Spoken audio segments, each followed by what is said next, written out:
Hey, welcome to Trekopolis. So my name is Scott, thanks for tuning into the channel. And in my last video, I rode my Honda motorbike to the BMV to finally get my motorcycle endorsement. It only took me 2 years, right? But hey, better late than never.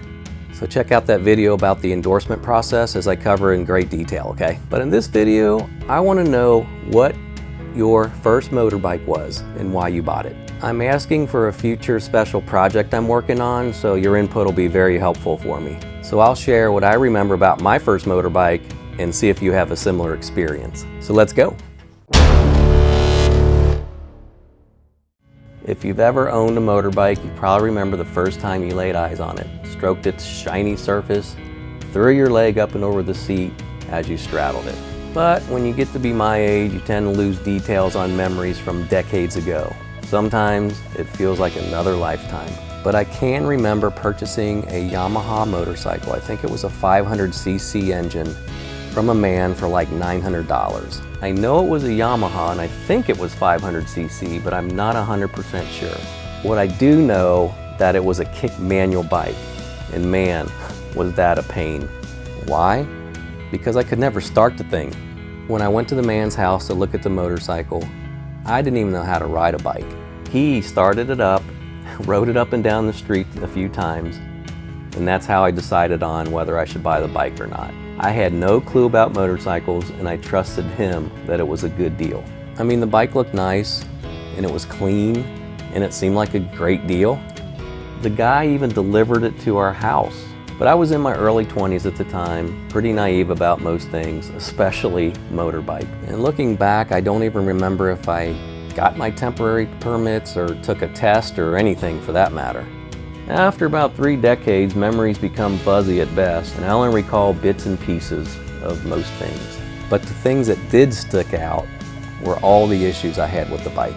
I remember spending like 30 minutes in the garage, just sweating, trying to kickstart that thing for like ever, and I just could not get it started.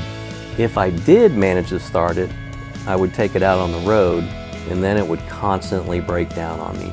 I mean, I knew if I called the man I bought it from, he wasn't going to do anything about it. So I finally took it to a local service department. It's hard to know if I rode it there or if I had someone take it there for me. Again, I can't remember the details. I mean, the bike would run, but I just never knew when it was going to break down. Once the mechanic checked it out, he told me that whoever owned the bike before me must have raced it because it had jets that were designed to ride full throttle. Now, I wasn't sure what jets meant, and the guy that sold it to me obviously didn't disclose that he raced the bike or rode it full throttle. And then I got to think, where in the world would you race a motorcycle like that anyway? So the mechanic worked on the bike. He told me it was ready, and then I go to pick it up. I think I do remember riding it home successfully without it breaking down, and I thought my problems were gone. Next time I try to start the bike, same issue. Another 30 minutes in my garage, sweating like a pig, kick-starting that bike, trying to get it to run. Hey, I finally got it started, right? So I take it out on the road, I get about a mile away from the house, just dies again. The funny thing is, I used to carry spark plugs on me because it would foul the plug so often that I could like ride a couple miles and my spark plug would be fouled. So this was kind of in line with what the mechanic was telling me, because he said that if it doesn't have the right fuel air mixture and the jets aren't correct, you will foul plugs. So again, back to the mechanic for another round. I think he worked on it like 3 more times and just couldn't seem to get the issue corrected. That's when things became frustrating, to say the least, and eventually he said something that really surprised me. He actually got me off to the side and he said, "Look, how much you buy the bike for?" And I told him $900. He said, "Look, I really like this bike. I'm becoming familiar with it and I like the looks of it. What if I buy this bike for what you paid for it, take it off your hands, and then I can tinker with it on the side at my leisure?" Sure. I was actually relieved because I didn't want any part of that bike anymore. So there was a bank right across the street, and so we went over there, and sure enough, he gave me $900 in cash, and I said, good riddance. You know, looking back, it just put such a sour taste in my mouth about motorcycles that 30 years went by, I had no interest in riding a motorcycle anymore just from that experience. You know, so to this day, the man who sold me the bike that had issues was a big factor in not allowing me to enjoy riding for over 3 decades. I tell you what, when I meet him one day on the other side, I'm definitely going to share this story with him. So if you don't know much about motorcycles like I did back then, and you're looking to buy something on the used market, do yourself a favor, take somebody with you that knows about motorbikes. I mean, it could save you the hassles that I ran into. You know, because they might spot something, or they might just know through experience that, that brand's kind of known for this, or they might say this one, you know, depending on, they have more knowledge to help you make that decision. So after 30 years passed, guess what? I wanted to try again and buy another motorcycle. But this time, I wasn't gonna buy someone else's problems. So this time around, I decided on something new with a warranty, brand reputation, and reliability, which was most important to me. So this is why I chose the Honda ADV 150. First, buying a new bike, I was assured of a manufacturer's warranty. Second, the Honda brand is one of the most reliable names in the business regarding motorbikes.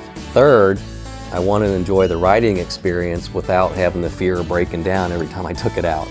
And lastly, I didn't want any part of a kickstart motor as long as I lived. Now, I can't honestly blame the motorcycle in that case. I mean, I understand Yamaha is also a very quality, reliable brand. I guess if I wanted to put blame on something, it would have been the man that sold me the bike that didn't disclose why this bike was not running properly. Yeah, he saw a young sucker coming from a mile away. That's part of life, right? We experience things, we learn and evolve in knowledge through the process. Now I enjoy riding again, and the thought of breaking down never enters the mind. And that's how riding a motorcycle should be. Fun, casual, stress-free. So I hope you enjoyed this video. Now I want to hear your story. If you've never owned a motorbike, what are you thinking about? What kind of bike do you want to buy? And don't rush into buying anything until you really understand what your riding style is going to be. For instance, do you plan to commute with a bike? Will you be riding on highways or just casually going on back roads? And what type of bike would you enjoy? Standard, cruiser, sports, touring, adventure, or even a scooter? Every bike is designed for a specific purpose. So with the right bike, riding is supposed to be enjoyable. So whatever you do purchase, get what's designed for you, not for someone else. So coming up next is a new maintenance video that I've never done before, so this will be interesting. Stay tuned for that. And the official Trekopolis merchandise store has opened now, so check out that below. You can find like cool designs and stuff that I'll be adding on a regular basis. So with that said, take care, be safe, don't buy a lemon.